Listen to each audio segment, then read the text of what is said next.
On a cold December morning in 1878, a farmer's cart overturned outside a Tennessee orphanage. What he saw inside the empty building still haunts the town. Meals half-eaten, beds still warm, and every child gone. No one came to claim them, because no one swore they ever existed. Perched on a lonely rise just outside the small town of Columbia, Tennessee, stood the Hollow Creek Orphanage, a modest two-story structure of whitewashed clapboard, with 12 beds, 1 matron, and a reputation for quiet order.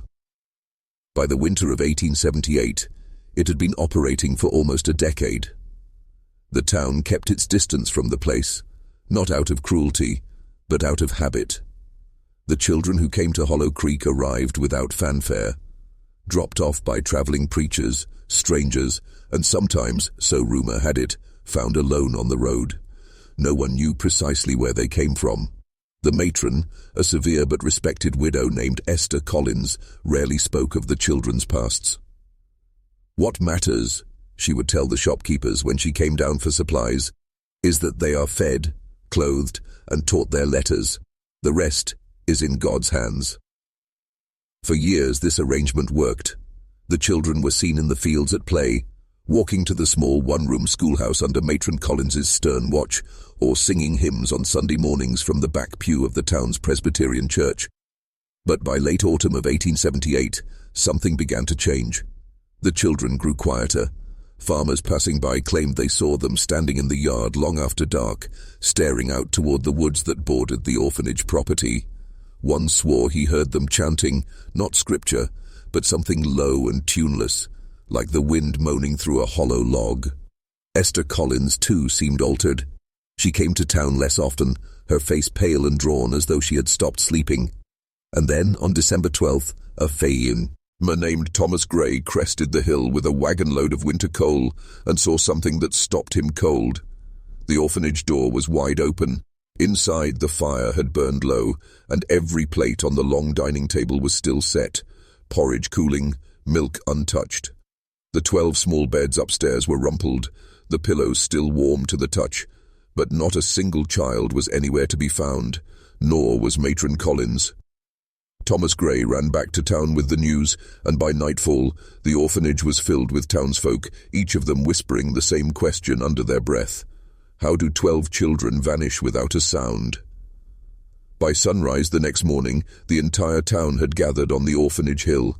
Word had spread quickly, and now the sheriff, the preacher, and half a dozen farmers stood in the dining hall staring at the half-eaten porridge. "It's as though they just stood up and walked away," Sheriff Albee muttered, lifting one of the still warm bowls. The preacher, Reverend Miles, crossed himself. "No one simply walks away into the night, not in this cold." The townsfolk began to move through the building, checking closets, cellars, and even the rafters, calling out the children's names: Thomas, Clara, Samuel, little Ruthie. But there was no reply, only the sound of wind pushing through the half-open windows. Outside, a proper search party formed. Dogs were brought from nearby farms and set to sniffing the bedsheets. They picked up a scent and bolted toward the tree line, howling, but within 50 yards they began to circle and whine as though confused. The snow told its own story. There were tracks, dozens of them, leading from the orphanage door toward the woods. But they were strange tracks, bare feet pressed into frost, too small to belong to men, but too numerous to count. Even stranger, they didn't wander or scatter like a group of children runs. Ning. They formed a perfect line, single file, leading straight into the dark. Sheriff Albee ordered torches lit, and soon the men were moving through the trees, their breath fogging in the frigid air, rifles slung across their backs. They followed the tracks for nearly a mile until they reached the edge of Hollow Creek itself, the shallow stream from which the orphanage took its name. And there, the prints stopped. The creek was half frozen, its black surface reflecting the torchlight. No sign of crossing, no footprints on the opposite bank. The dogs refused to go further, tails tucked between their legs. "Maybe they were taken," one of the men whispered. "Loaded onto a wagon, maybe?" But there were no wagon tracks, no horse prints, Nothing but those small, bare feet leading to the edge of the water and vanishing as if the earth had swallowed them whole. The sheriff called off the search at midnight, but no one slept that night. For as they walked back toward town, someone swore they heard children's voices drifting through the trees. Faint, high-pitched, and laughing. By the third day, Hollow Creek was no longer just a mystery. It had become an infection that spread through the town. Doors that once stayed open were bolted at sundown. Lamps burned late into the night, throwing jittery shadows across kitchen walls. The butcher refused to let his children walk to school alone. The church bell rang at odd hours, summoning people to prayer as if louder hymns might keep the darkness away. Sheriff Albee questioned every soul within 10 miles of the orphanage. No one had seen strangers on the road, no peddlers, no travelers. Even the telegraph station reported no messages sent or received that might hint at kidnappers or distant relatives claiming the children. And yet the questions multiplied. Who were the children's families? Why had no one come to inquire about them even now? The town clerk searched the records and found only scraps. A few notes in ledgers, most signed with no return address, some merely marked donation. They weren't sent here from Nashville, the clerk muttered to the sheriff, frowning. Nor from Memphis. There are no baptismal records, no birth certificates. It was as though the children had appeared from nowhere. The rumors began then, as they always do when fear has no outlet. Some said the matron, Esther Collins, had gone mad and led them into the woods to freeze. Others claimed she had sold them to traveling Romani or riverboat men. But a few whispered something stranger still. They spoke of seeing lights on the orphanage hill at night, small pale glows bobbing among the trees like lanterns. And once, a mill worker swore he saw children standing at the edge of town at dusk, staring silently toward him. When he called out, they turned and melted back into the darkness, leaving no tracks. The sheriff tried to calm the talk, but even he was uneasy. Each night he found himself riding up the hill alone, sitting his horse near the orphanage porch, listening. Sometimes he thought he heard the sound of a lullaby, faint, far away, carried on the wind. On the 7th night after the disappearance, the sound grew louder, and this time it was not a lullaby, it was a chant, low, rhythmic, and unmistakably human. When the sheriff lit his lantern and turned toward the creek, the chanting stopped, but in the frost at his feet, new tracks had appeared. The prints were small, bare feet, like before, but there was something different about them. They were warm. Steam curled faintly from each indentation in the frost, as though the feet that made them had passed just moments earlier. Sheriff Albee crouched low, holding his lantern close, and saw that the prints led away from the orphanage, not toward it, as though something had been watching from the woods, waiting for nightfall. He followed them. The night was bitterly cold, the kind of cold that made every breath feel like broken glass in the lungs. The sheriff's boots crunched softly in the frozen grass, his lantern bobbing ahead of him like a lonely star. The prince led him back to the creek, but this time they did not stop at the water's edge. They continued straight across the ice. Albee's gut turned. The creek ice was thin in places, too thin for a grown man to cross safely, but there the prints were, perfectly spaced, leading across as though the water had been solid ground. He tested the ice with the toe of his boot. It held. Lantern in one hand, revolver in the other, he stepped out onto the frozen surface. The creek groaned under his weight, but the ice did not break. On the far bank, the prints led into a stand of pines so dense that no moonlight reached the ground. Albee hesitated, breath clouding the air before pressing forward. The forest was unnervingly quiet. No owls, no wind, no sound of rushing water behind him, just the occasional snap of twigs underfoot and the hiss of his own breath. Then he saw it, a shape ahead, slumped at the base of a tree. He approached slowly, heart hammering in his chest. It was not a child. It was matron Esther Collins. Her face was pale, lips blue with cold, but her eyes were wide open, staring sightlessly up through the branches. Her hands were clasped as though in prayer. Pinned to her chest by a long iron nail was a folded scrap of paper. Alby's fingers trembled as he pulled it free and held it to the lantern light. There were only 4 words written there, in a jagged, childlike scrawl. "We go where called." Sheriff Alby rode back into Hollow Creek before dawn, Esther's body draped across his horse like a grim banner of warning. The few lanterns still burning in windows winked out as he passed, as if the town itself wanted to hide from what he carried. By morning, the whole town was gathered outside the church. Esther's body was laid out on the altar, covered with a sheet, the strange iron nail plaque dead beside her. Reverend Pike, his face drawn and ashen, stood with the sheriff as they debated what to do. "She didn't freeze out there," Alby said, voice low but steady. "Not the way a body should. Her hands were warm when I found her, and that note." He produced the paper and set it on the pulpit for all to see. 4 words, scratched deep as though by a shaking hand. "We go where called." A murmur ran through the townsfolk. "What does it mean?" someone asked. No one had an answer. Reverend Pike finally spoke, voice heavy. "It means they are not coming back." Gasps filled the church, but his words only deepened the silence that followed. The doctor examined Esther but found no wound that could explain her death. Her eyes, he said, had a look he had only seen once before, on the face of a man who died mid-prayer, as though struck by some sudden, unseen terror. Whispers spread quickly. Some said Esther had summoned the children away through witchcraft, calling them into the woods to offer them to something darker. Others claimed she had been punished by the children themselves, that they had come back to take her with them. The sheriff said nothing, but that night he returned to the creek alone and stood where he had found her. The tracks were still there, faint but visible in the frost. He followed them deeper into the pines, past the place where her body had been, until he came to a clearing he did not remember from before. The ground there was blackened, as though burned, though no fire had been seen, and no smell of smoke lingered. And in the center of the clearing, carved deep into the frozen earth, was a single word: soon. Alby turned back toward town, lantern light shivering in his hand.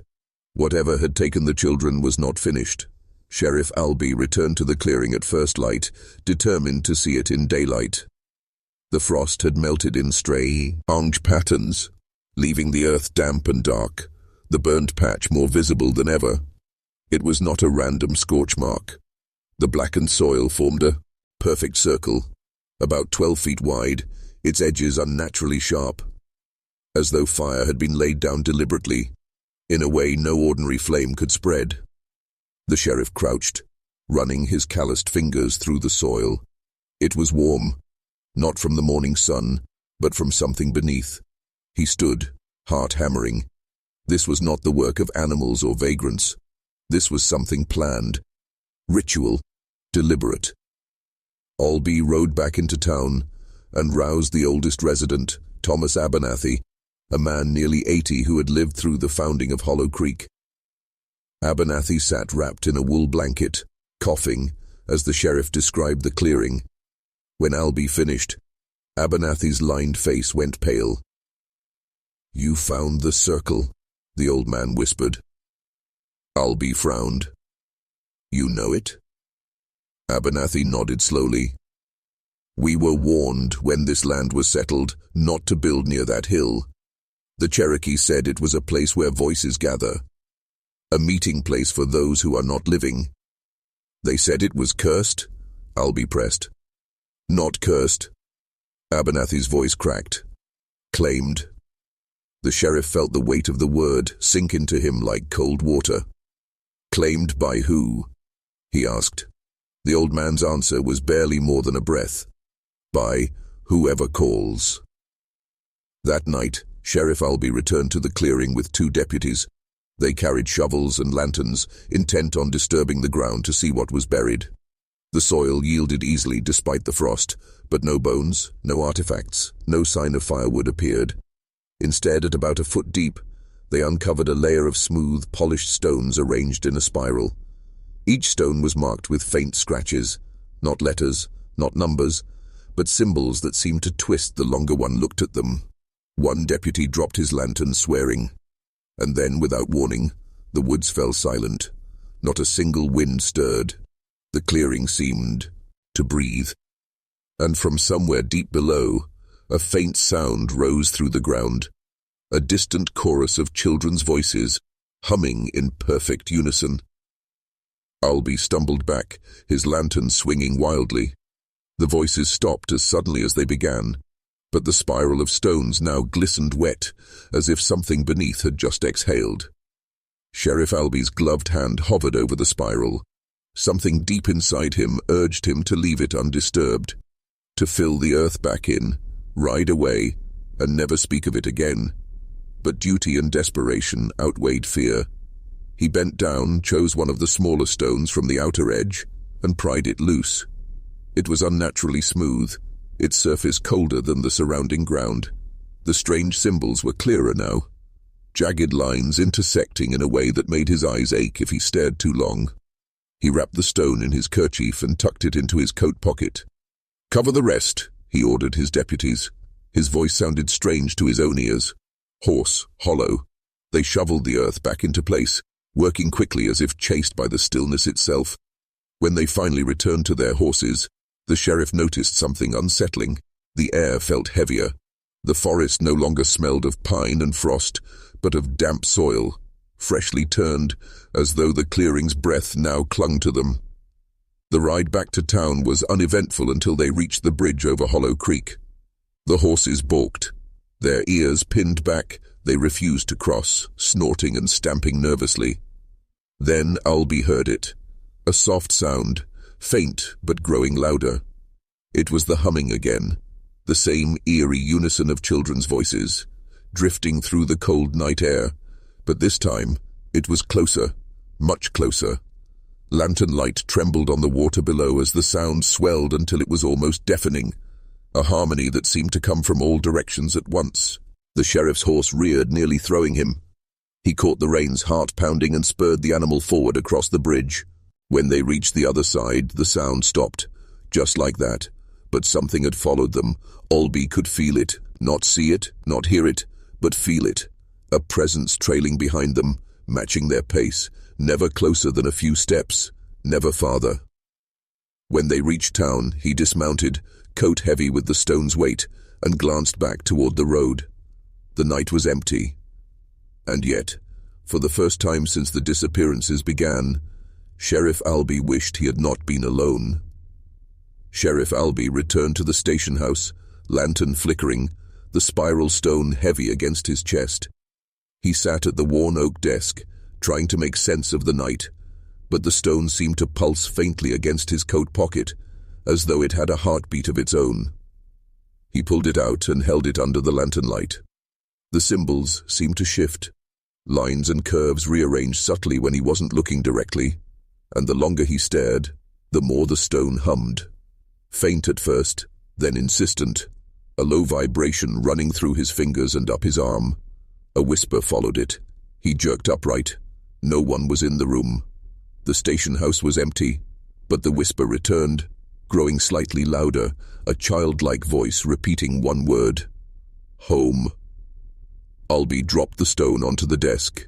It rolled toward him, almost as if it had been nudged by an unseen hand. He picked it up again. The pulsing in his palm was stronger now, and a cold sensation crawled along his forearm, climbing like liquid ice into his elbow. Home, it murmured, softer this time, almost coaxing. His thoughts spun. Could this stone be alive?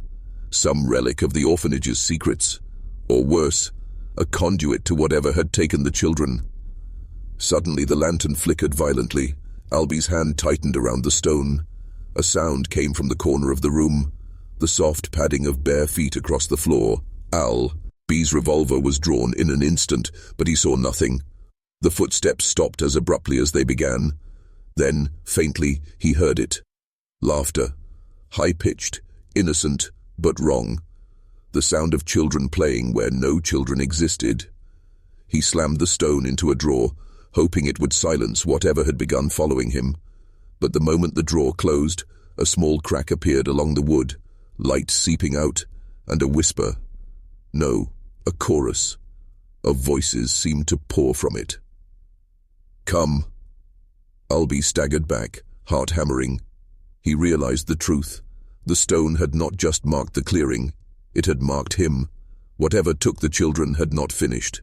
It was patient, and now it was aware. That night, Sheriff Albie could not sleep. The station house was quiet, but the stone in his desk drawer pulsed like a heartbeat, an unrelenting rhythm that gnawed at his thoughts. Hours passed. The wind outside moaned through the shutters, carrying with it the faintest scent of pine and wet earth. The clearing, alive in his room. Around midnight the sound began. Small, soft footsteps on the wooden floorboards above him. Albie froze. The station house had no upstairs. The steps grew louder, circling the room. Each tap echoed like a clock striking doom. He grabbed his lantern, swinging the light across the walls. Shadows flickered, elongating, shrinking, dancing. Then he saw it. A small figure standing in the corner of the room, barely visible in the dim glow. A child, no older than 8, with wide, pale eyes and a hollow stare. Its lips moved, but no sound came. Albie's revolver trembled in his hand. Who are you?" he demanded. The child tilted its head, pointing silently toward the desk. "The stone." The sheriff swallowed. Slowly, cautiously, he moved toward the drawer. The child followed, gliding rather than walking, the tips of its fingers brushing the floor like feathers. When Albie opened the drawer, the stone lay where he had left it, but it had changed. The symbols shimmered and shifted in the lantern light, as if forming words he could almost read, but could not fully grasp. And then the whispering began. A chorus of children's voices, soft but insistent, rose from the stone. "Come home, come home, come home." Albie stumbled back. The child's eyes glimmered unnaturally, reflecting the lantern's light like twin shards of ice. It stepped closer. One small hand reached out, hovering over the stone, trembling. Albie realized with a cold certainty that the children were not gone. Not entirely. They were trapped. Somewhere beyond sight. Somewhere between the world of the living and the earth beneath the clearing. And the stone had been their tether. The child whispered again, this time louder, urgent. "Call them, or join them." The air grew thick, heavy with the smell of damp soil and rot.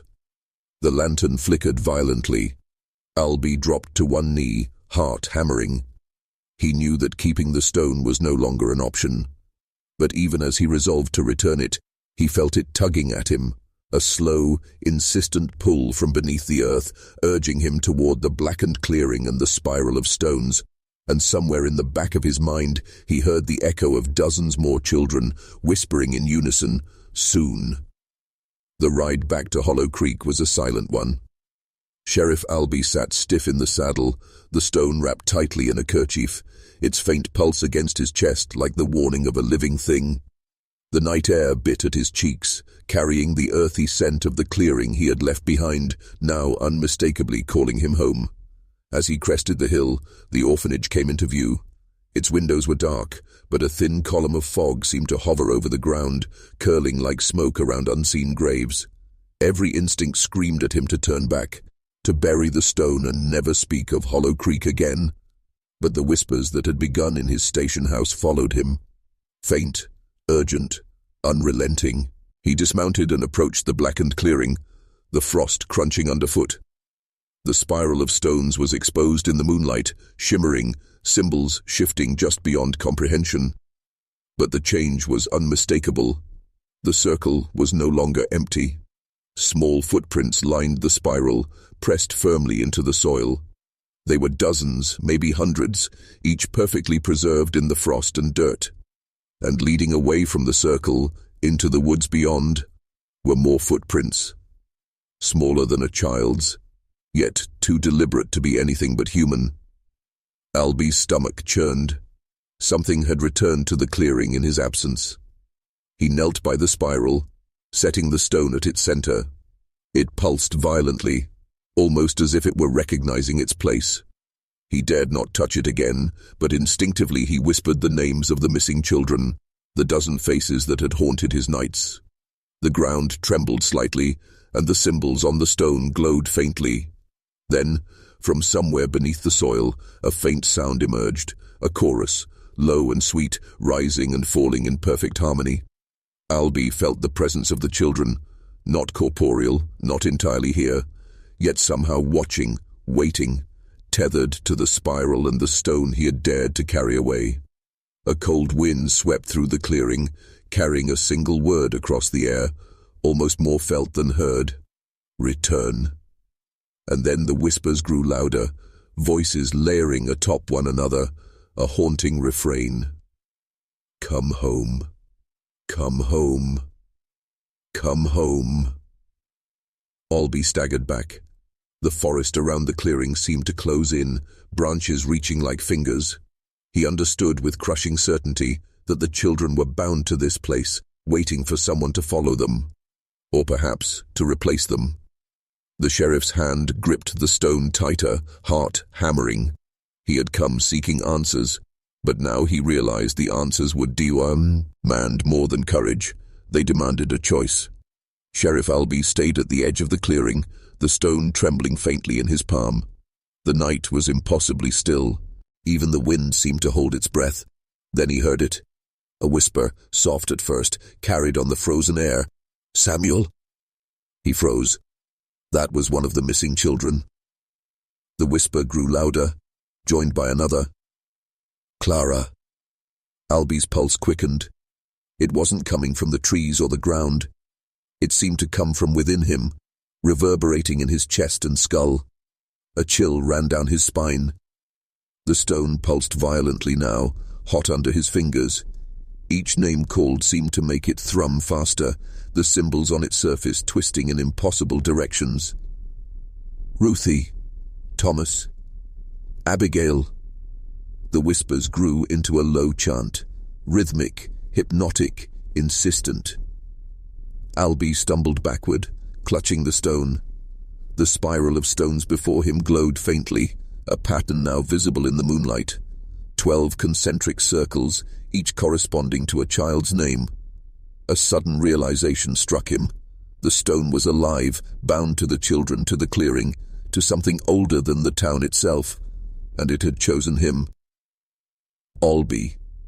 The whisper came again, and this time, unmistakably, it spoke his name. The sheriff's knees buckled. The voices swirled around him, now unmistakably present. Dozens of faint, childlike forms, flickering at the edges of his vision, their faces pale and expressionless, eyes wide, mouths opening in silent song. He stumbled, dropping the lantern. The glow cast long, jittering shadows across the blackened clearing. Why? Why us? He whispered aloud, trembling. The stone pulsed in response as if answering. Its symbols shifted to form something he almost understood. Not letters, not numbers, but instructions, a calligraphy of the unknown. Alby realized the children had not vanished, not entirely. They were tethered to this place, calling him, testing him, and if he failed to respond, the whispers warned, the tether would extend, and Hollow Creek would claim more the Stedern. And 12.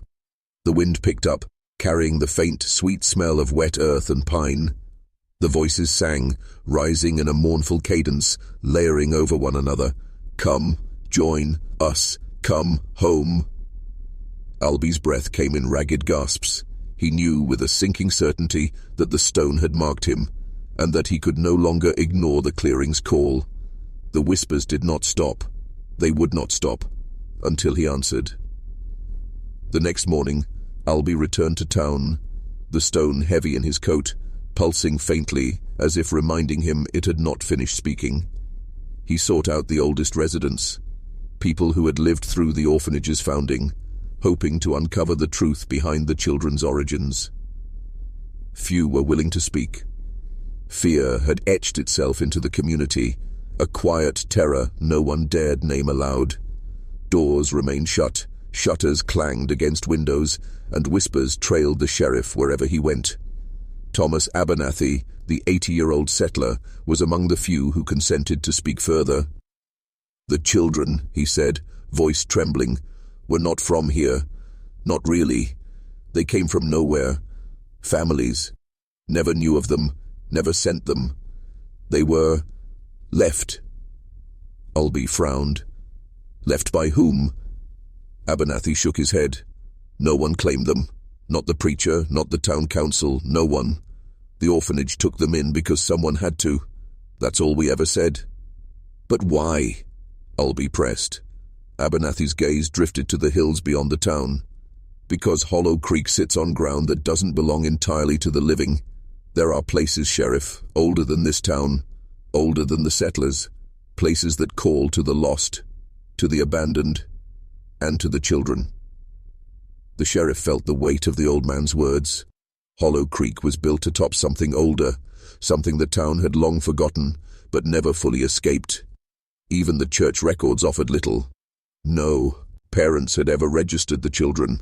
No birth certificates, only vague notations of names, dates of arrival, and occasional donations marked by strangers' signatures.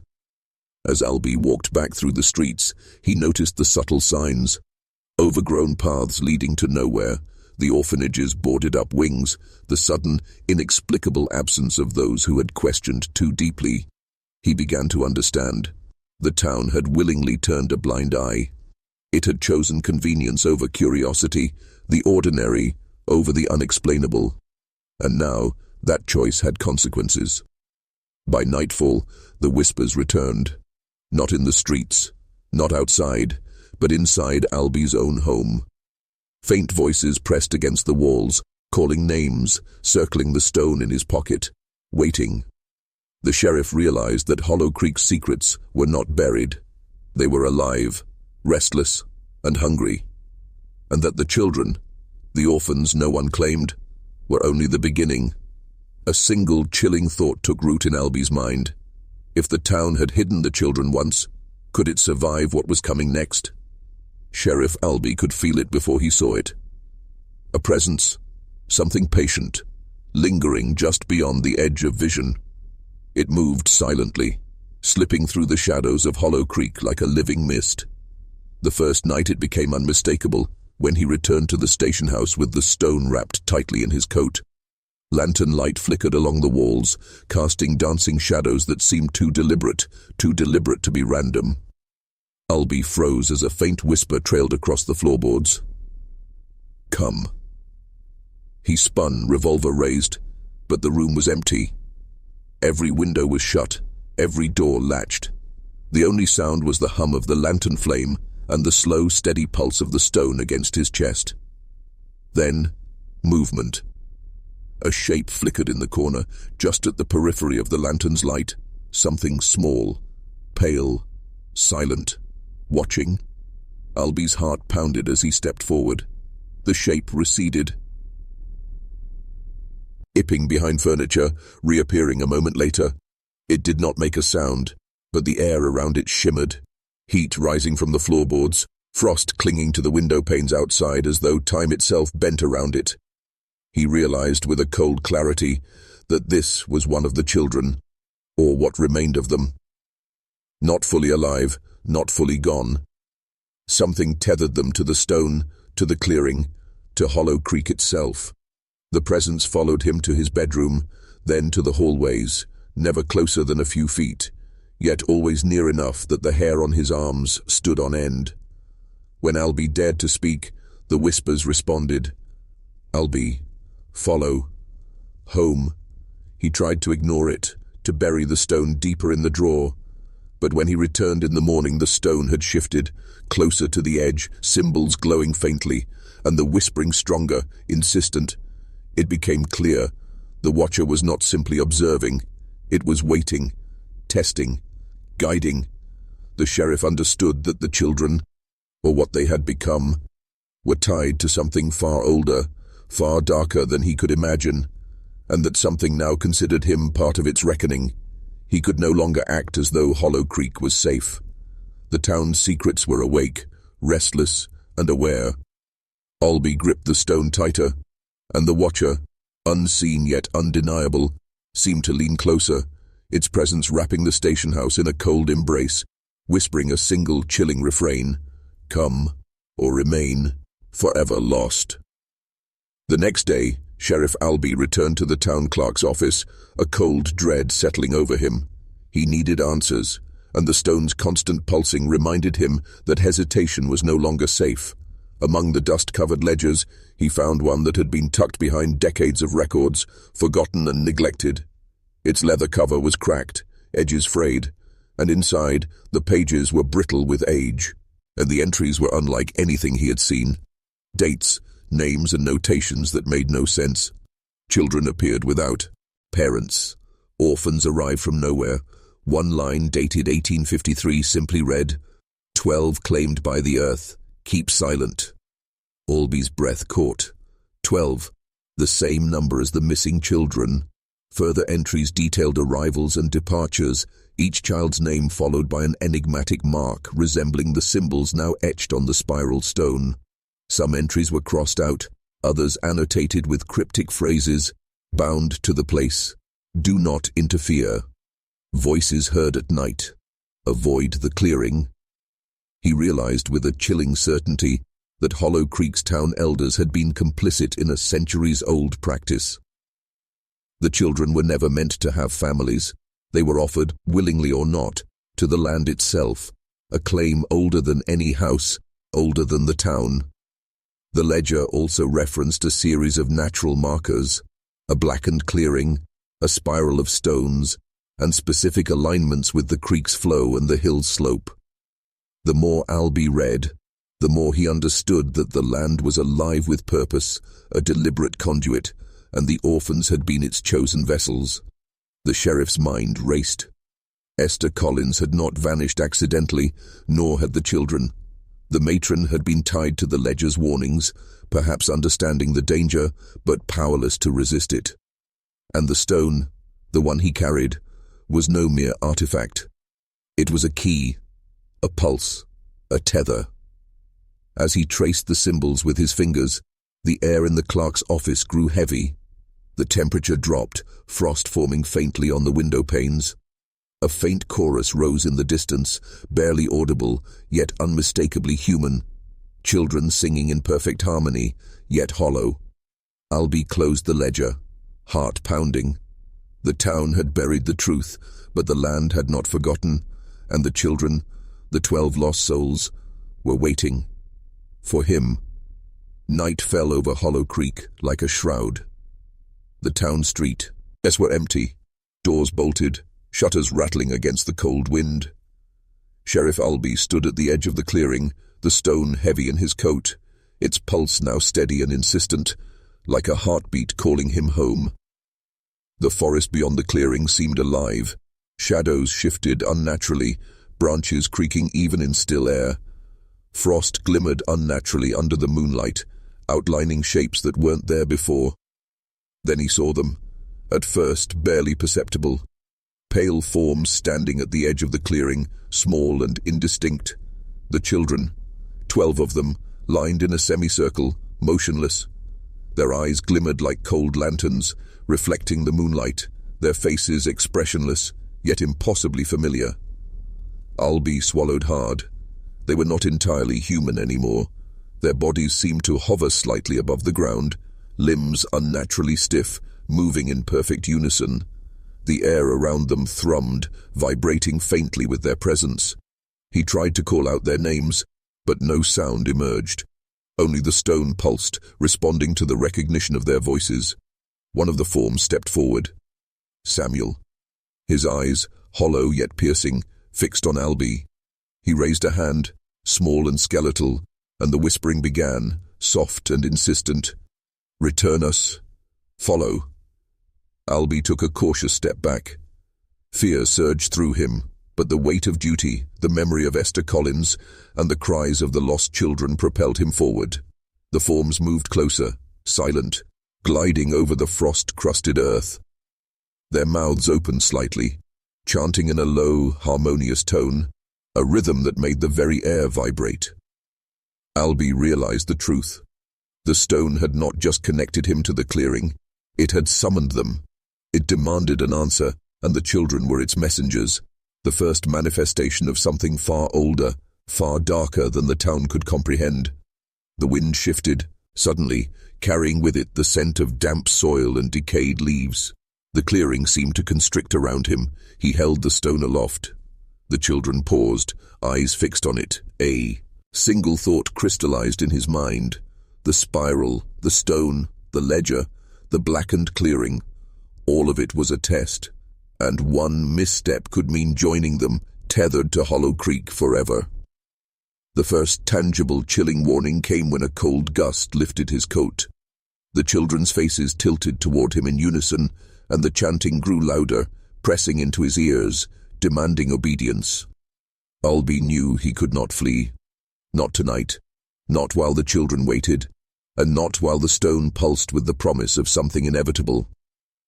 Sheriff Albie stood at the edge of the spiral, heart hammering, lantern light trembling in his hand.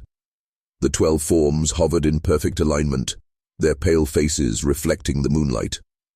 The stone in his coat pulsed violently now, almost as if urging him forward, drawing him toward the blackened earth. He hesitated. Every instinct screamed to retreat, but the whispering had grown insistent, urgent. Step. Follow. Home. Albie exhaled, forcing himself to move. One cautious foot in front of the other, he stepped into the outermost circle of stones. The frost crackled beneath his boots, but the circle seemed to absorb the sound, swallowing it into an unnatural silence. As he reached the center, the stone in his palm burned hot. Symbols on its surface writhed and shifted faster, aligning with the spiral etched into the clearing. Albie realized with mounting terror that the spiral was not a pattern of stone but a map, a guide for the children. And now, him. The pale forms shifted closer, as if sensing his submission. Their voices rose in a soft chant, harmonizing with the pulsing of the stone. The rhythm resonated through the ground, through his bones, and into his very mind. Albie's vision blurred. The forest faded into a haze of cold, shifting light, and he felt the weight of decades, centuries, pressing down. He sensed the sense of those who had been claimed before the children, unseen watchers whose whispers had guided Hollow Creek's history from the shadows.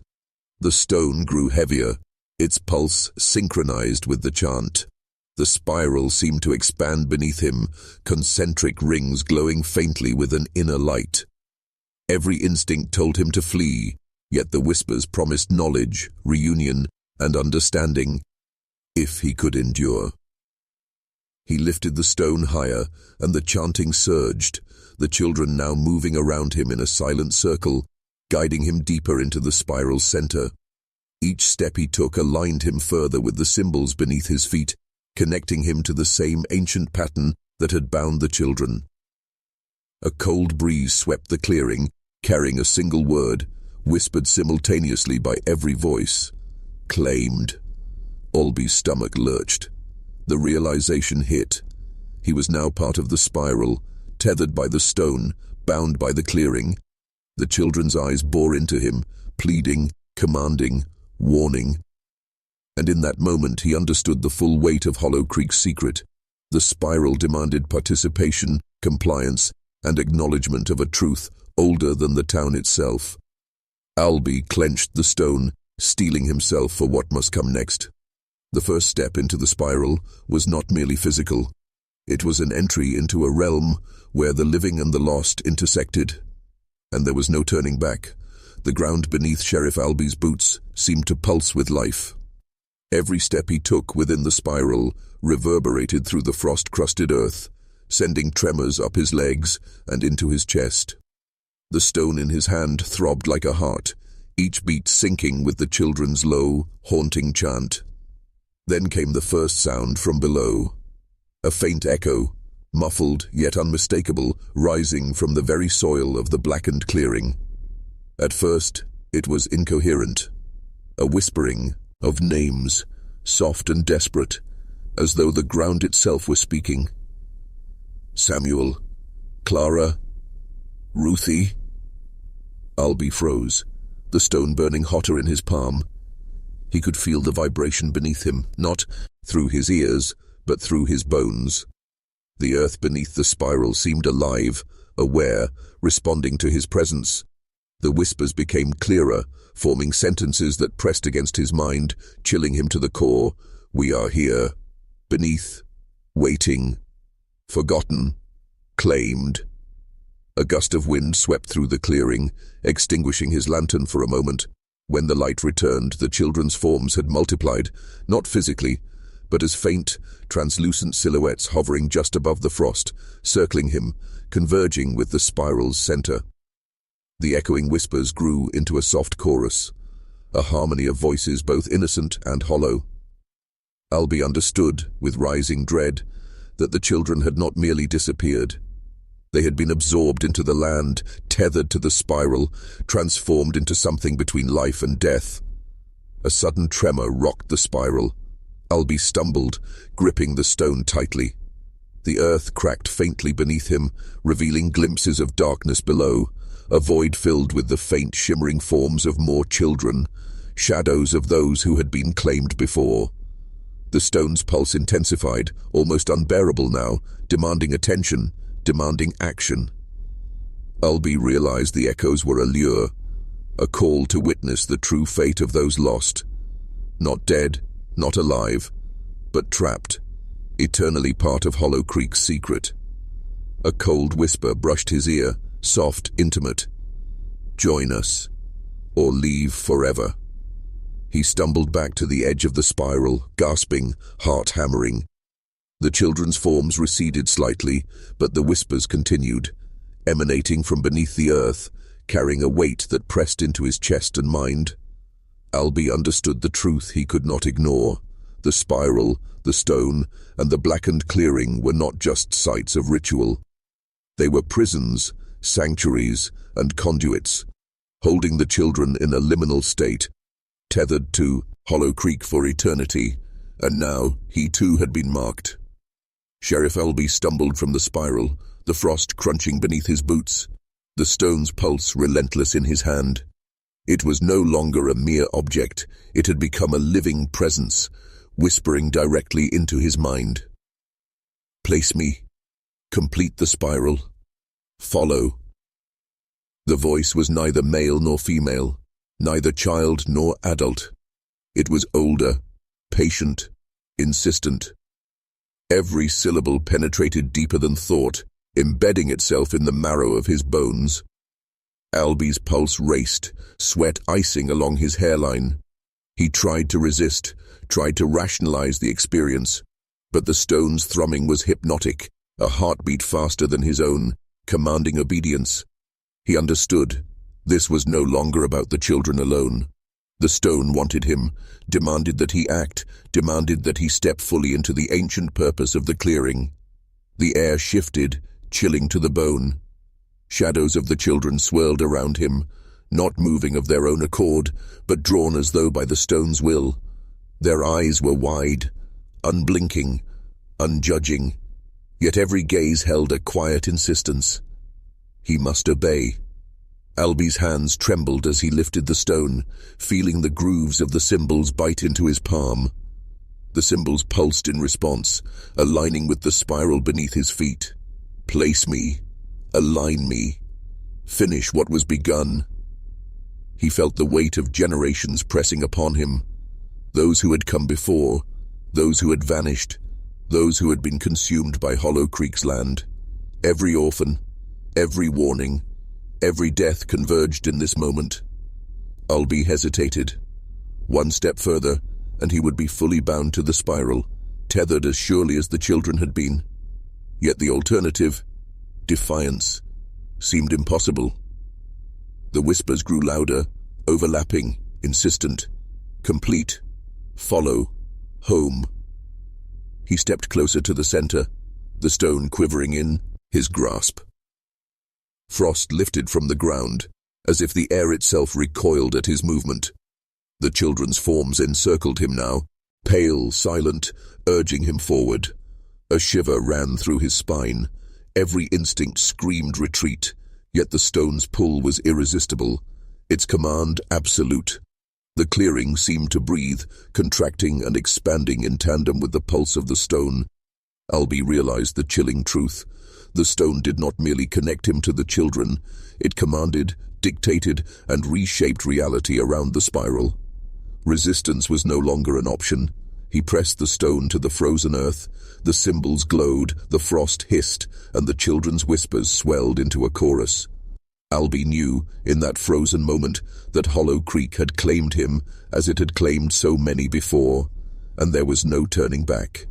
The moment Sheriff Albie pressed the stone into the center of the spiral, the clearing shivered.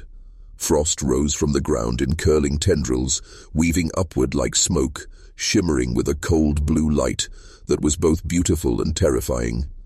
The pulse of the stone echoed in every branch, every leaf, and every shadow. As the frost spread outward, it began creeping beyond the clearing. The thin paths leading to the town were now lined with ice that formed intricate patterns, twisting and interlocking like the symbols on the stone itself. The wind carried whispers, distant, distorted, a chorus of the children's voices echoing across the fields. Albie watched, horrified, as the first sign of its influence touched Hollow Creek. Windows frosted over from the outside in, lanterns sputtered and went out inexplicably. A low moan seemed to seep from the ground beneath the streets. The town's few early risers peeked outside, faces pale, noticing the unnatural frost stretching toward them like skeletal fingers. Inside the orphanage, once the home of the lost children, doors banged violently on their hinges. Windows rattled as if something were pounding from within. And from the shadowed corridors, faint silhouettes appeared, tiny figures, barely visible, standing in the corners, frozen like statues, their eyes glowing faintly in the dim light. Albie realized with a cold certainty that the spiral's influence was not confined to the clearing. The stone had awakened something much larger, ancient and merciless. Hollow Creek itself was now part of the spiral's domain. As he mounted his horse, the frost seemed to follow him, inching along the ground in slow, deliberate patterns, murmuring unintelligible words. Each step of his horse pressed a line of warmth against the cold, yet the frost quickly reclaimed it, creeping outward, relentless, like a predator. From the edge of the clearing, the children's forms emerged once more, circling the spiral, whispering, guiding the frost's expansion with every pulse of the stone. They were both the source and the guardians of this unnatural cold, tethered to the land, yet now extending its reach. Albie's heart pounded. The town was not safe. No one would be safe until the spiral's purpose was understood, and perhaps not even then. He understood, with stark clarity, that the spiral had not merely claimed the children. It had begun to claim Hollow Creek itself, reshaping reality with every whisper, every pulse, and every icy breath. And there was no turning back. The frost crept closer to the town's heart, carrying with it a chilling promise. Soon, all shall follow. Deep in the heart of Hollow Creek, long after the town had gone quiet under the creeping frost, a small group gathered in the shadows of the old meeting hall. Candlelight flickered against the walls, throwing long, warped silhouettes across the wooden floor. 12 figures, cloaked and hooded, sat in a circle. Sheriff Albie, unaware, still wrestled with the stone in the spiral clearing, unaware that the town's oldest residents were not idle. This council had met in secret for generations, keeping the truth buried beneath polite silence and public forgetfulness. The eldest among them, a man with a voice that had never forgotten the sound of the orphans' cries, began to speak. "They are restless again," he murmured. "The spiral calls, and the frost spreads beyond what we can contain. The balance must be maintained, or Hollow Creek will not survive the night." Another elder, thin and stooped, added, "We warned the sheriff. We hoped he would leave the stone buried, but his curiosity and his duty have pulled it free. The tether is active. He will either complete the spiral or become part of it." A third elder, a woman with eyes like chipped ice, leaned forward. The ledger shows it. The children were always meant to be claimed. Our families, our ancestors, we ensured the town would forget. We built walls, barred windows, silenced whispers. But some are chosen, and some are not. The council murmured in agreement. Each voice was low, measured, weighted with the memory of generations who had witnessed the spiral's power and survived only by obedience. One elder spread an old, yellowed map across the table. Lines traced the hills, the creek, and the blackened clearing where the spiral rested. Symbols matched those etched on the stone, spiraling outward to encompass the town itself. "The frost," the eldest said, tapping the map, "is a warning and a shield. It marks the influence of the spiral, keeps prying eyes away. But the sheriff, he has invoked it fully. Soon he will be within the spiral's center, and then—" He let the sentence hang, unfinished, a threat suspended in the candlelight. Another whispered, "If he completes it, the town will bear witness. If he fails—" Their eyes darkened. "The spiral will claim him, as it has claimed the children before, and Hollow Creek will know the weight of its own silence." The meeting broke as quietly as it had convened. Each elder disappeared into the night, leaving the hall cold and silent. Outside, the frost crept closer to the town, reflecting the candlelight from the deserted windows, waiting for the sheriff's next step. For generations, Hollow Creek had hidden its secret. But now, the spiral was awake, and the town could no longer remain blind. By the following night, Sheriff Albee felt the spiral's grip tighten. Every shadow seemed alive, each gust of wind carrying the faint, mournful echo of children's whispers. The stone pulsed with a rhythm that matched his own heartbeat, yet faster, urgent, demanding. Even the clearing no longer appeared as it had. The blackened earth seemed to shift beneath his gaze, the stones of the spiral subtly repositioning themselves when he wasn't looking directly. Frost crept along the ground in intricate patterns, drawing shapes that mirrored the symbols etched into the stone. The spiral was alive, aware, and guiding him. Albee's vision blurred. Trees bent in impossible angles, their branches reaching like elongated fingers, brushing against his coat, as if warning or enticing him. The children's forms flickered along the edges of his perception, translucent, wavering, impossible to focus on for more than a heartbeat. He realized the spiral's influence was no longer passive. It had begun manipulating him. Every step he took seemed predetermined, yet the path felt entirely of his own volition. The clearing expanded and contracted with a life of its own, each movement pulling him deeper into the center. The whispers rose to a chorus, layering over themselves in a hypnotic cadence. Step, align, claim, follow. Albee's knees shook. The stone's pulse hammered in his palm, and he felt a pull in his chest, urging him to bend down, place the stone precisely in the center, and complete the spiral. Resistance now felt impossible, every instinct overridden by the ancient will of the clearing. The wind howled around him, carrying the scent of damp earth and decayed leaves. Shapes flickered in the frost, children moving just beyond reach, beckoning, circling, waiting.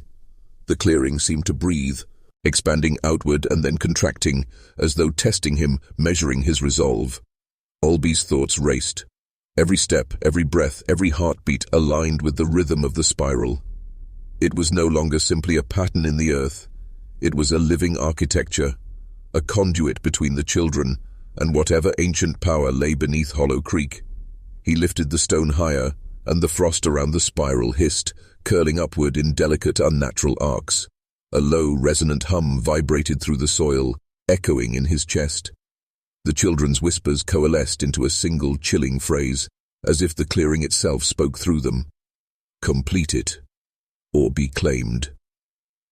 Albee knew that every moment of hesitation allowed the spiral to tighten its hold, bending reality, testing his will, and drawing him closer to a destiny older than the town itself. And the spiral would not release him until he made the choice. The clearing seemed to stretch endlessly before Sheriff Albee. Though the trees remained fixed on the horizon, The frost underfoot had thickened, glittering in the pale moonlight like shards of glass. Every step forward was both deliberate and inevitable, guided by the pulsing of the stone and the unrelenting whispers of the children. At the outer edge of the spiral, the ground shifted. A low rumble emanated from beneath the frost, a sound like stone grinding against stone, hollow and alive. Albie stopped, heart hammering. The frost here was no longer delicate. It twisted in sharp, crystalline spikes, forming unnatural arches that marked the boundary of the spiral's power. He knelt, placing the stone on the ground. The pulse intensified, vibrating through his palms, through his knees, into his very bones. Then the frost parted slightly, revealing darkness beneath. Not soil, not roots, but a void so deep that the moonlight seemed to vanish as it fell. From the Beelers, Agnes came faint, wavering shapes, pale, elongated figures of children, eyes wide and hollow, bodies barely formed, drifting in slow motion. Their lips moved, whispering in unison, words that seemed both warning and plea. Do not enter, or join, forever. Albie swallowed, his mind racing. The spiral's purpose had been revealed. It was not merely a ritual or symbol, but a gateway, a threshold between the living world and whatever had claimed the children. And the stone was the key, tethering him to the same fate. The frost hissed around him, as if aware of his hesitation. Shapes twisted in the darkness, forming spirals that mirrored the stones above. The whispers grew louder, more urgent, and the chill pressed in on him, thick and suffocating. He realized with rising terror that crossing the threshold was both physical and metaphysical. The clearing's influence extended beneath the surface, and stepping beyond the frost's edge meant confronting the full weight of the spiral's power. The children's hollow voices layered over one another, urging him forward. Step, claim, complete, come. Albie's fingers tightened around the stone. He understood that the threshold was not merely a barrier, but a test, one that measured his courage, his will, and his capacity to withstand the spiral's pull. A final tremor shook the frost beneath him, sending shards skittering outward. The darkness below seemed to ripple, revealing glimpses of countless small waiting forms. The lost children of Hollow Creek, trapped, tethered, and waiting. Albie's breath froze in his chest. The threshold demanded a choice: retreat and leave the children trapped forever, or step forward and face the spiral's terrible power, and perhaps join them. Sheriff Albie stepped cautiously forward, the frost crunching beneath his boots like brittle bones. The stone pulsed violently in his palm, lighting his pat, with an eerie glow that revealed the spiral's full scale. The concentric circles expanded far beyond what he had imagined, each ring etched with symbols older than the town itself. At the center, the earth shifted, forming a shallow depression. The frost twisted upward around it, curling into intricate, icy spirals. Beneath the surface, the shadows of children writhed, suspended in the darkness like pale reflections of lost souls. Their eyes, hollow yet knowing, seemed to watch him, recognizing him as part of the spiral's design. Albie dropped to one knee, heart hammering. The stone's glow intensified, and the whispers of the children merged into a single chilling chorus. You have come to know, to complete. The sheriff understood then. The spiral was not a prison, but a heart. A living conduit connecting the land, the children, and something far older. The orphans had not simply vanished. They had become part of the spiral, bound to its power, sustaining its life. As he pressed the stone to the frost, the children's forms rose in unison, translucent and shimmering. Faces that had once been ordinary now bore the marks of eternity, elongated, ethereal, yet unmistakably human. Their hands reached toward him, not in threat, but in beckoning, guiding him to the truth he had long feared. The whispers spoke directly to his mind now, bypassing words entirely. Visions of children arriving at Hollow Creek, unclaimed and abandoned, rituals performed silently by the town's elders, the ledger detailing generations of secret obedience, and through it all, a constant truth. The spiral fed on those lost to it, binding them to the land while demanding new participants. Alby's stomach turned. To touch the stone fully, to step into the spiral's heart, was to accept its power, and perhaps to join the children in a liminal existence between life and death. Yet he also saw the alternative: retreat. Leave the spiral incomplete. Leave the children trapped in darkness forever. The choice was a knife's edge. Sacrifice himself or condemn them. The frost shimmered. The stone pulsed, and the whispers coalesced into one final chilling phrase: complete it, or remain forever lost. Alby drew a deep breath, feeling the weight of generations pressing down on him. The spiral's heart pulsed, awaiting his decision, and in that frozen, silent moment, he understood the terrible, inevitable truth.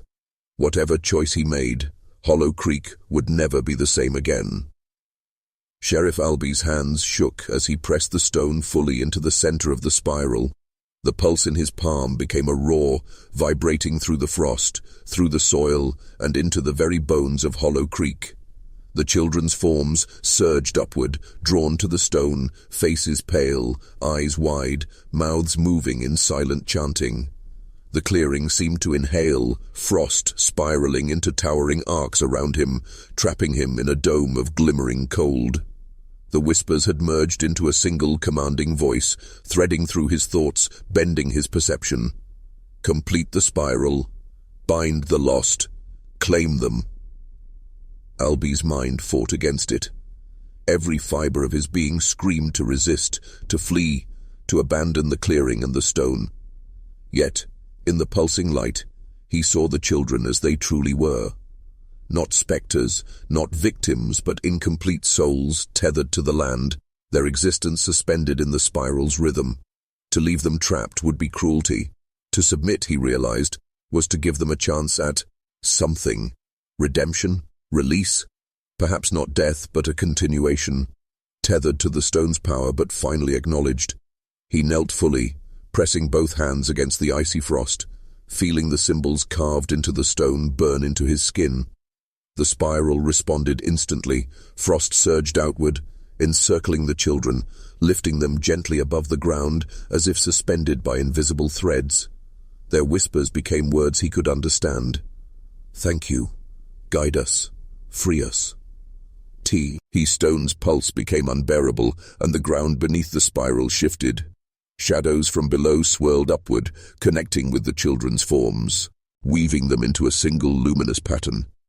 Alby felt a tug at his very essence, a thread pulling at him, binding him into the spiral's heart. He gasped, gripping the stone tightly. One choice remained: resist completely and risk being torn apart by the spiral's force, or surrender fully and become part of the living architecture, a guide for the lost children. With a final breath, he let go of fear. The stone's pulse aligned with his heartbeat. Light, frost, and whispering voices coalesced into a single brilliant surge. The children rose higher, their forms solidifying into semi-luminous shapes, tethered but free to exist within the spiral's rhythm. Alby felt his body lighten, consciousness expanding, merging with the clearing and the pulse of the stone. The spiral had accepted him, not as a prisoner, but as its keeper, its witness, its intermediary. The frost slowly receded, the clearing quieted, and for the first time in decades, Hollow Creek felt a tense, fragile peace. The lost had been acknowledged. Yet the whisper remained, faint and lingering. The spiral endures and waits. Alby understood. His fate was sealed, and the children were bound, not lost forever, but eternally part of Hollow Creek's secret heart. Sheriff Alby stood at the center of the clearing, no longer entirely human, yet not fully part of the spectral world he had just aligned. The stone glowed faintly, pulsing in quiet rhythm, with the spiral beneath his feet, a heartbeat older than Hollow Creek itself. The children's forms hovered above the frost, semi-luminous. Their whispers softened into a gentle hum. They no longer demanded, no longer beckoned. They existed now within the spiral's rhythm, tethered yet free in their own suspended reality. Albie understood. They had been acknowledged, guided into a state between life and eternity, and he was their sentinel. The clearing itself seemed to breathe around him, every tree, every twisted branch, every frost-laden leaf moving in harmony with the spiral's pulse. Albie felt the land's memory coursing through him, the centuries of secrets, of children left unclaimed, of elders who had hidden the truth. All of it now passed through his consciousness. He glanced toward Hollow Creek. The town was quiet, seemingly untouched by the supernatural night that had reshaped the clearing. But the frost still lingered in delicate curling patterns along the town's outskirts, a subtle reminder that the spiral's power extended beyond what any mortal eye could perceive. Albie's senses sharpened. He could feel every footstep in the streets, every whisper behind closed doors, every heartbeat in the houses that had ignored the children for generations. He was no longer merely a sheriff.